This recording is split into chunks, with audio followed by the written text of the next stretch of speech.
Hey, this is Neil Bawa, the mad scientist in multifamily, and you're listening to the Mailbox Money Show with Bronson Hill. All right, welcome to the Mailbox Money Show. My name is Bronson Hill. I have an awesome guest with me today. I have the amazing Tom Burns, who is a physician and investor, owns, I believe, over $1 billion in real estate, done all kinds of stuff, but he really has a unique voice into speaking to physicians, having been a career physician, having been a surgeon, and really having these two offices that are doing different things. One is healing patients up, the other is going after big real estate deals and helping investors to solve, financial freedom stuff, ways to create more financial freedom. So really excited to have him here today. Tom, how are you? Welcome. Thanks for being here. I'm awesome, Bronson, and honored to be here.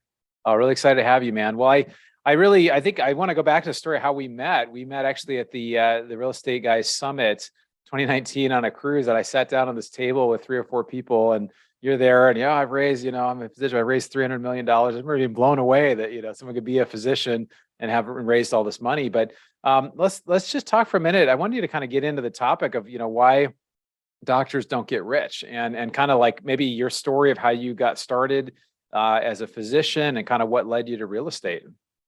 Oh, you bet. You bet. Well, and some doctors can get rich, just depends on their mindset, right? So That's right. I started as a doc. I was just, as a young guy, I was an athlete. So that's all I did. And when I found out nobody was going to pay me for it, I had to find something to do to still hang around athletes. So I became an orthopedic surgeon and a sports medicine guy.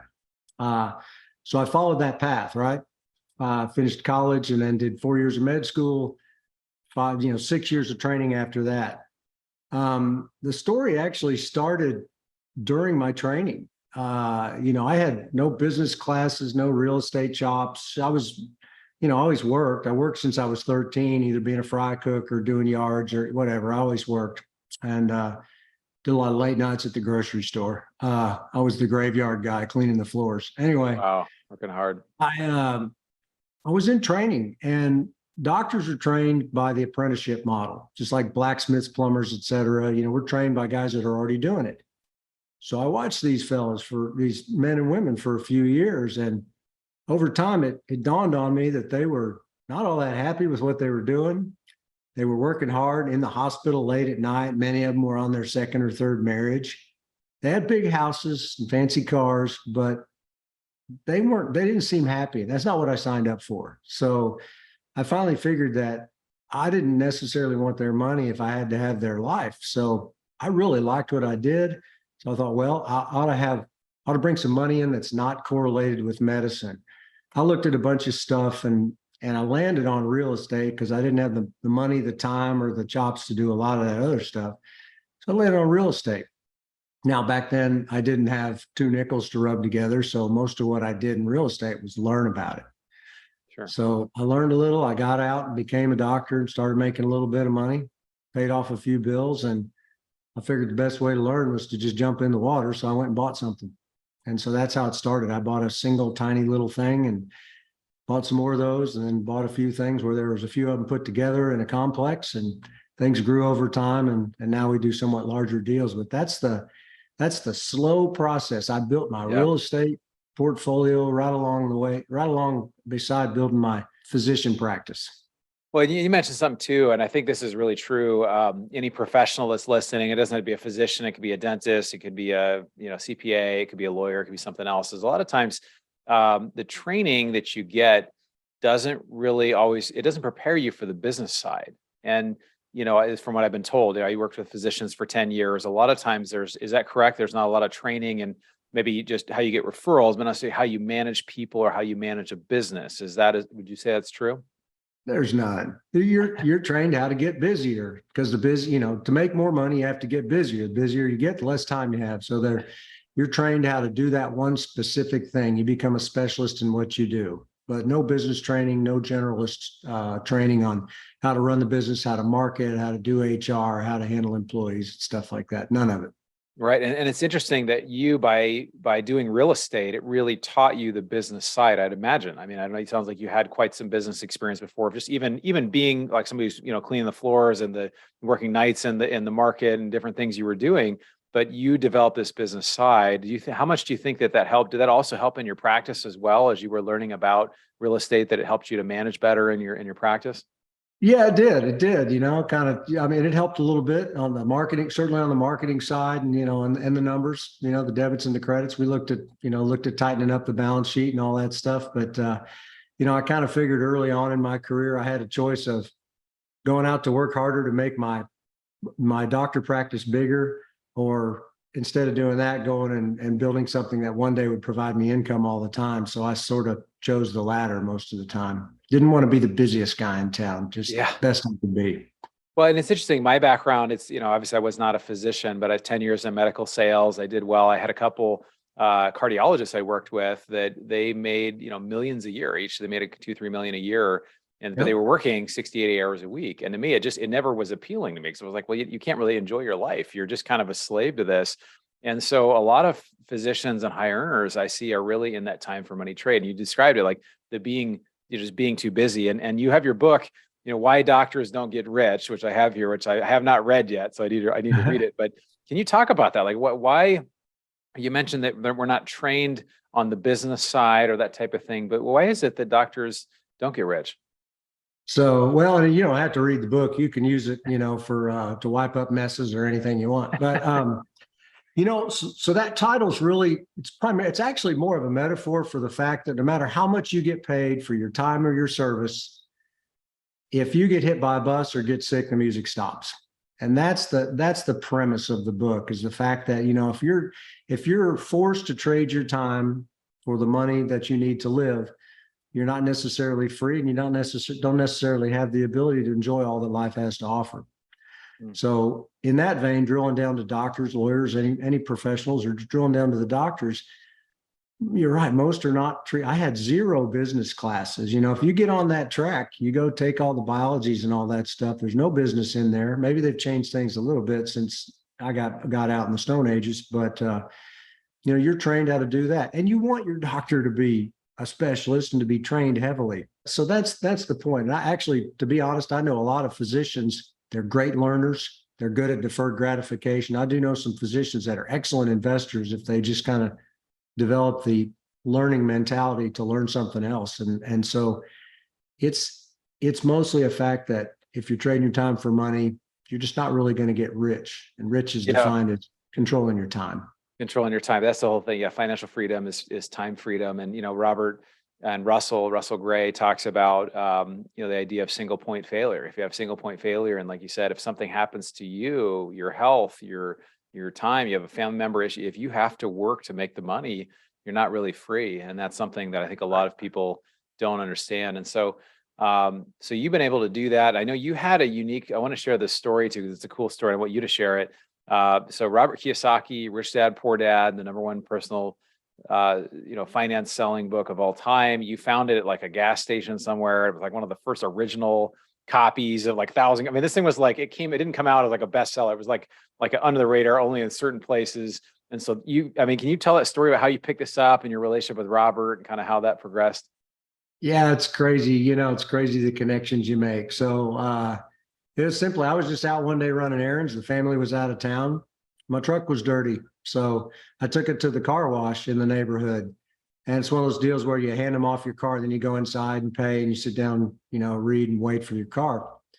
So I went up to pay my bill, and on the back shelf on the back was this hand painted sign that says book for sale, and kind of gaudy purple and gold book. And I could see the word rich on it. And I was already reading books like that. I was reading sales books, marketing books, real estate books, anything I could get my hands on at the time.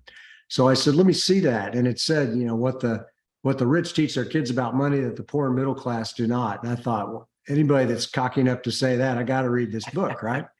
So I bought a copy, not thinking much of it, went home, tossed it on my office desk, and went about my day. I went in there about 11:30 at night, fixing to go to bed. I never even looked inside the book. I opened it up to read a page or two, and kind of liked what I read, and leaned against the desk and read a little bit more. Then I sat down just to read the first chapter, and 4 hours later, I'd read the whole book. Truly the best personal finance book I'd ever read in my life. And so Wow. I told a bunch of friends, said, this is a great book, handed some books out. Wanted to know who this this author was, nobody, it's unknown author. It was Kiyosaki. It was hard to pronounce. And so we called the publisher to find out who it was. And who was on the other end was Robert Kiyosaki, the author. That's Turns awesome. out he had only printed 1,000 books, self-published. He hadn't sold any of them other than the 24 that he sent to the car wash. Wow. And I was the first one to buy a book from the car wash, and I had gone back the next day and bought all the rest of the books. I just handed them out to friends. So we called him, and he said, I said, how many of those books do you have left? He goes, how many did you buy? We said, 24. He goes, I got 976 left. Well, you were customer number. Man, that says a lot about you two, Tom, that you like actually. I mean, obviously you're in the right place, right time. You just happen to be there. It happened. Maybe his buddy ran the car wash. I don't know. How did they get to a car wash? Was it a friend of his or something? It was a friend of his. He basically called him up and said, I want you to put my books in your car wash. And the guy said, we don't sell books at car washes. He said, well, you do now. Just do me a favor. And the guy said, I'm sending them back if they don't sell. So in true Robert Kiyosaki fashion, right? Just here's what you're going to do. Exactly. And he said, nothing's selling. Then he called him back one day. He said, how the book's selling? The guy said, they're all gone. Yeah. Amazing. Well, I'm sure. So that's amazing. And I know since then, obviously, I mean, I run a meetup in LA. We raise, how many people have been impacted by this book or it changed your life, and almost every hand goes up. Right. So it's amazing. I don't know, you've had some interaction with Robert, and wasn't there a ceremonial, there was a ceremony where you got to give something back to Robert, right? Wasn't that something that happened? Tell us that story. Yeah. So, we stayed in touch for years. We've been friends now for 27 years, 26 years, whatever. And so one day we were together. It was actually we were talking at one of Russ and Robert's deals on the boat. Yeah. And he said something about the old book, because he was coming out with a 20th year edition, right? Oh. I think. And I said, well, I still have that first book. He says, you got it? I said, yeah, I'll give it to you if you want. And he goes, you do that? I said, it's your book. So I told him I was going to give him the original book. And so at one of our advisors meetings for the Rich Dad, I handed him back the original Rich Dad, the first Rich Dad book ever purchased. And he handed me, a sort of limited edition of one of the books he'd written. So it was real nice. And so it's hanging in the Rich Dad office now. That's amazing. That's really neat. Well, it's neat to see. I mean, it's funny too how big things start small, and the idea, that just writing a book can create, impact so many people's lives. So appreciate you sharing that. And that's really, really awesome.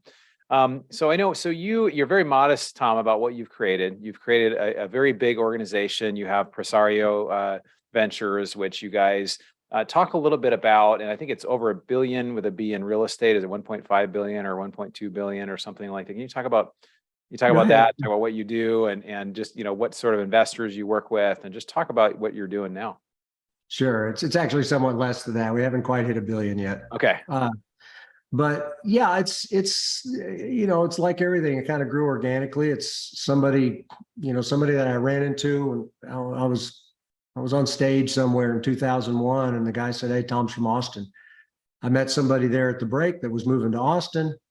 He and I became friends over 4 or 5 years, realized we had similar ethics, similar business ideas, philosophy. We said, hey, let's do something together. So we started doing things together. One of the things we did was buy a restaurant. I can't recommend that because I didn't know what I was doing. But, we were both in the real estate game.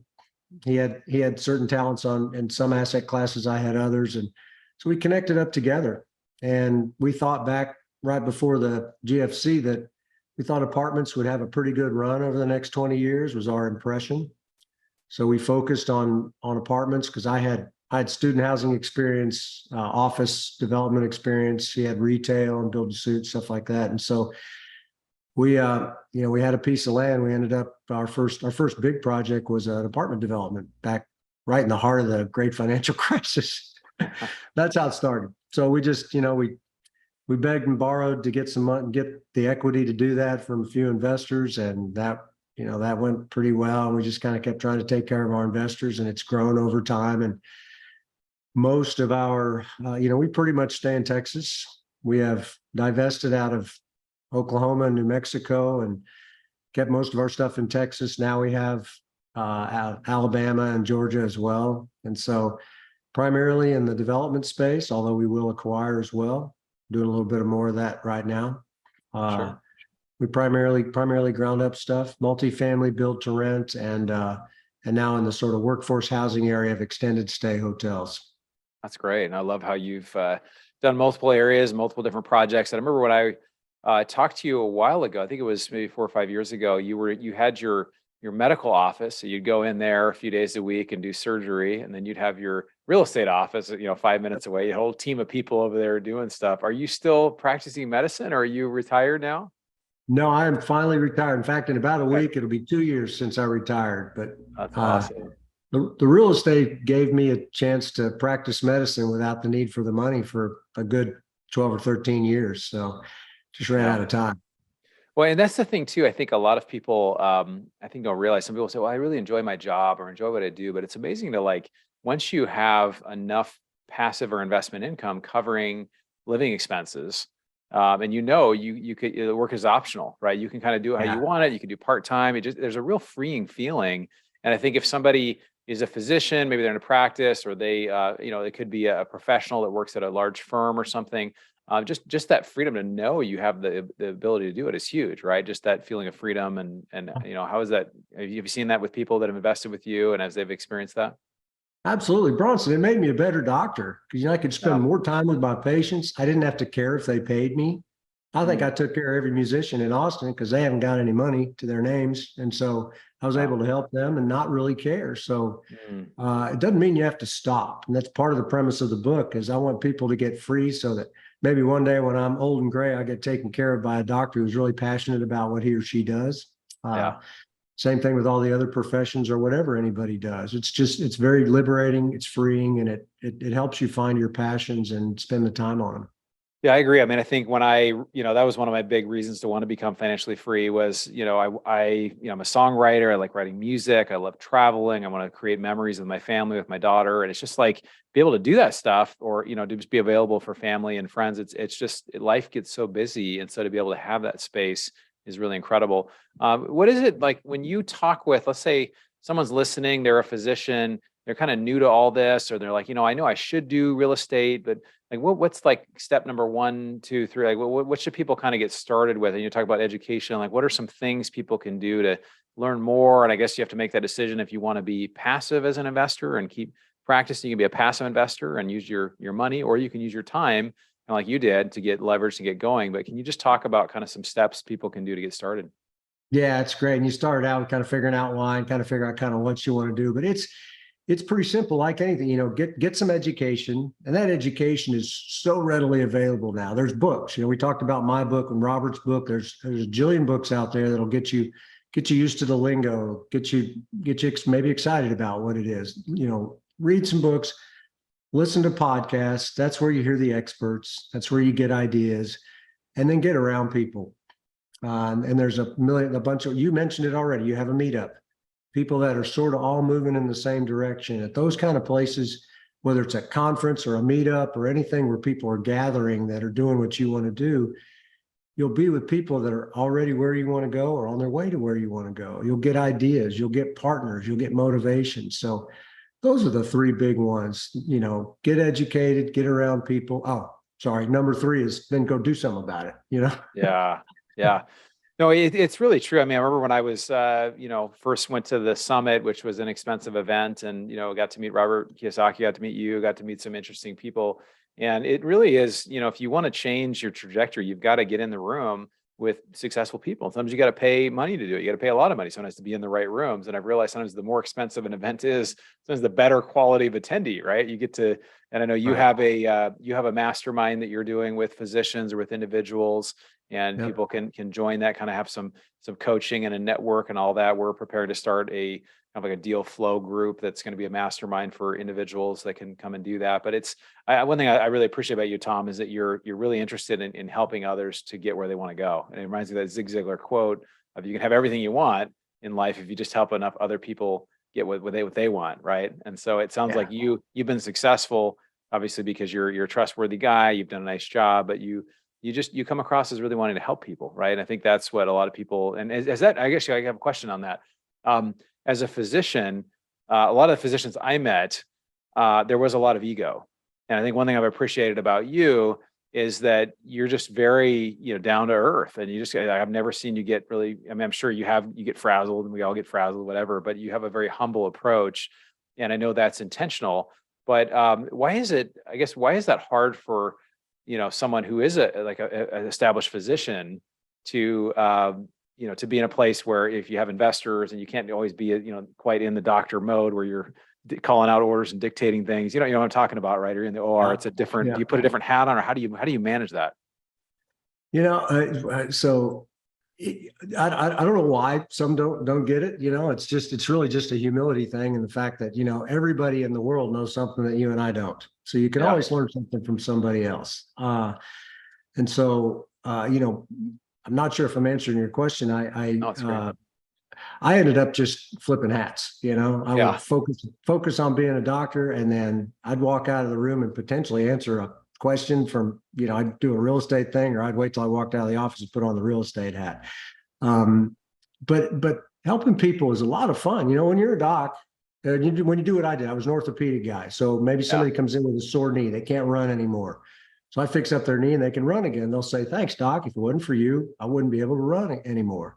Yeah. Well, as I, like throughout the 30 years, I've always been sort of teaching and helping folks. And, then the things ended up where I could help more people at one time, and you still get the same thanks. Maybe it's narcissistic or ego, but it feels really good when somebody says, if you hadn't turned me on to this book, this podcast, or this concept, I wouldn't realize that there was an out for me. I felt so trapped before. I never knew there was another way. That feels really good. And so that's what drives me. And quite honestly, that's why I retired from medicine, because I didn't have enough time to help the people I wanted to help and still be a doctor. So I was doing the doctoring for free anyway. So, well, I think that's what sets you apart. And really, almost every successful person that I've seen, it's never you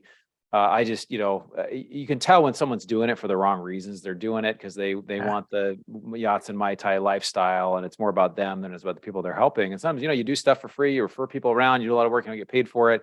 And, but I remember I actually wanted to talk about that idea of wearing hats. I remember when I was doing my medical sales thing, or making $200K a year doing my medical sales, and I started syndicating on the side and raising money. I remember it's in this meeting in the Bay Area of California. I flew up from LA to go to a meeting up there, and I'm in a meeting with like 6 or 7 other people, and I keep running out in the hallway to take calls.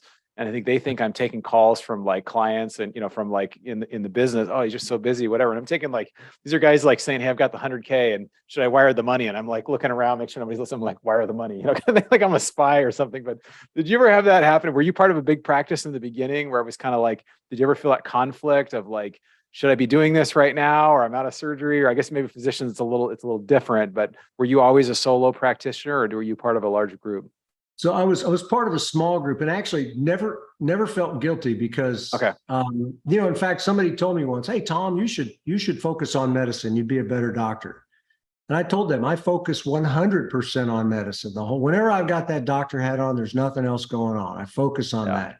Yeah. When there was free time, I'd focus on whatever else I was doing, and it made me a better doctor. So no, and I was just it was just 2 of us, and it was just me and a partner, and then I moved partners. It was 2 of us. And at one point we had as many as 6, but that was it. So we always owned our own practice. I found out early on that I was painfully unemployable. So I had to run the show. So we owned our own practice.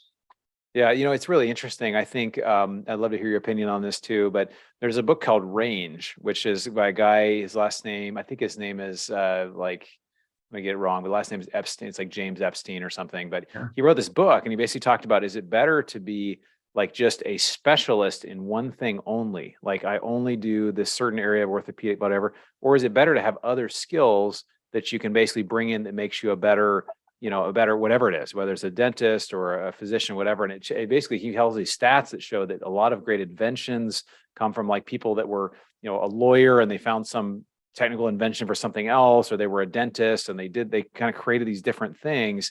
And the idea of having breadth of knowledge, not just like being a specialist is good, but sometimes having a breadth of knowledge of different areas, there's a lot of carryover. And it seems like maybe your real estate helped your business side, and you're able to kind of live a more balanced life because you had all this other knowledge as well. Would you feel like that's true? Yeah, I think so. And, Robert Kiyosaki always says, entrepreneurs are generalists and specialists are Yeah. specialists. And there's two sides to that coin. Guys like Steve Jobs and the Facebook guy, Zuckerberg, Zuckerberg, they yeah. were like really focused, right? Specialists in what they did, but they created teams. Right. And so I really think that my need to have fun in life, I basically didn't want anybody to tell me what to do. So I didn't see that in the doctors that were training me. So my need for that exposed me to a lot of stuff that maybe I wouldn't have been exposed to before. And I realized that the world's a bigger place. There's a lot more fun things to do. You don't have to just keep working all the time, and you don't have to sacrifice family time. There's time for the things that are important in life. So I feel blessed that I was the blind squirrel that found that acorn that got me on that path. So it's been a good life. I've really enjoyed it. That's awesome. Well, I really admire the ways you've lived, and I want to ask you a couple more questions, and we'll ask people how they can reach out. But I want to ask you on doing development right now. So we're recording this. This is late April of 23, and rates are higher. I know development has been a struggle because of rates being higher.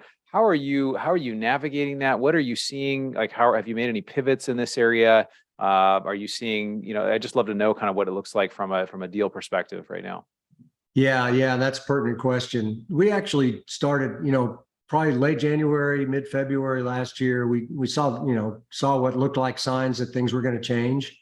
And we had a pretty robust pipeline, big, robust development pipeline. And we shut most all of it down because, these are 3-year projects when we get started, right? So Wow. we became very picky. We still did some things. But fast forward to now, over the past 6 to 12 months, we've taken land that we own and we're pretty much land banking or maybe allowing it to be sold if somebody wants to buy it. We've slowed some projects and we're pretty much pulling on the reins of those projects that were already going. So development's not dead. It's just a little difficult right now. COVID and the interest rates have stretched out timelines, which stretches out your amortization, stretches out your interest only period. You start to amortize earlier.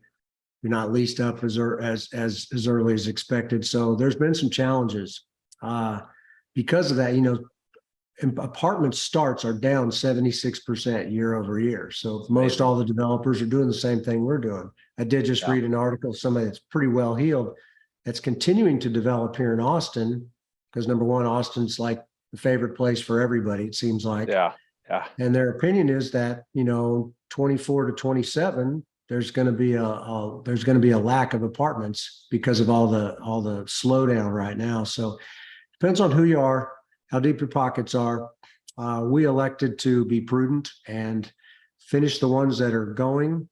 We've not started any new multifamily projects. We are starting that extended stay stuff. And we're making some acquisitions right now. So right now there's some value in acquisitions for certain types. Yeah, that's great. No, I think we've shifted a lot too. We do a lot of work in Jacksonville, Florida. So we've got our 1,500 apartment units there, but we've also shifted into other alternatives, ATM machines, car washes, and oil and gas and those type of things. So it's great to be a little bit agile, figure out, okay, what can we do that will work during this time? And I think, as rates, well, who knows how long they'll stay high. Some people think they'll be high for a long time. Some people think they'll come back down soon. What's your opinion on rates? Do you have some opinions on that? I was just giving a talk on that the other day, and certainly a 25 basis points is baked into the May 2nd meeting. A lot of people think that might be it, and the Fed themselves have kind of shown a kind of slowed, gradual decline. This time next year, maybe the average rate's 5.1, which is what it's going to be and what it'll be if they raise to 25 basis points next month. Right.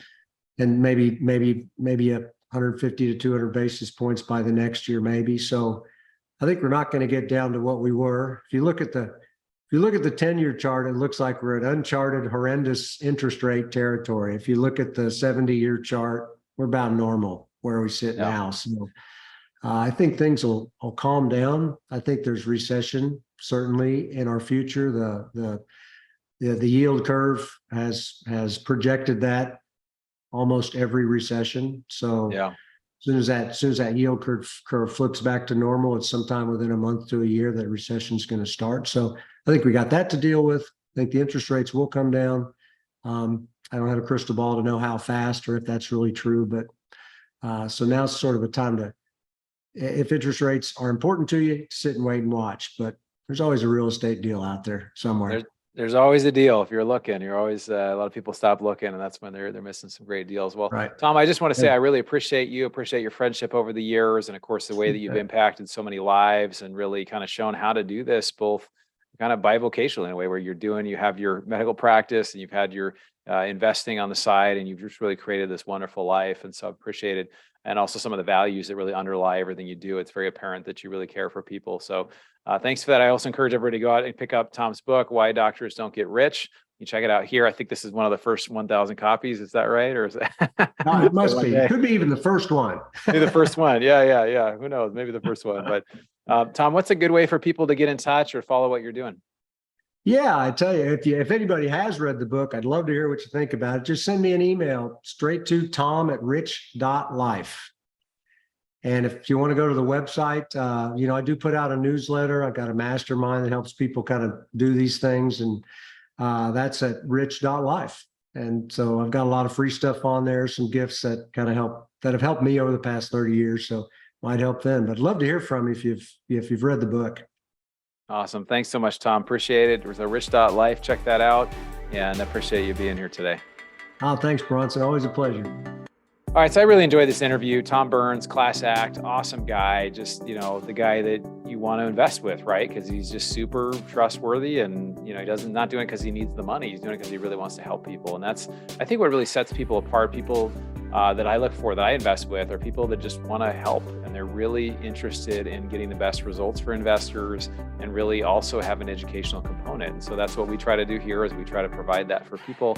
And some people want to be passive, and maybe you want to be passive. You can passively invest in Tom's deals or our deals or other people's deals. There's plenty of deals out there. Or you can do actively yourself, like Tom. Tom didn't need to become an active real estate investor as a physician, but he just found it really interesting. And he found there's a personal growth side of it as well. And me as well. I love learning new things, and doing real estate and doing alternative assets such as ATM machines and car washes, oil and gas, other things, precious metals. It gives me the ability to grow and to learn and to grow my wealth at the same time. So thanks for taking the time to educate yourself. Brian Tracy says, if you want to earn more, you have to learn more. And so you were doing that today. You're hanging out with Bronson Hill and Tom Burns on the Mailbox Money Show. We'll look forward to seeing you on the next episode. You've been listening to the Mailbox Money Podcast. For more free resources, articles, and videos, go to bronsonequity.com. There you can download your copy of the special report, The Single Best Investment Strategy During and After a Pandemic. None of the information shared here is an offer to buy a specific investment, and this is for educational purposes only. Consult your financial, legal, and tax professionals and use your own common sense before making any investment decisions. Thanks for joining us, and be sure to tune in next time for more Mailbox Money.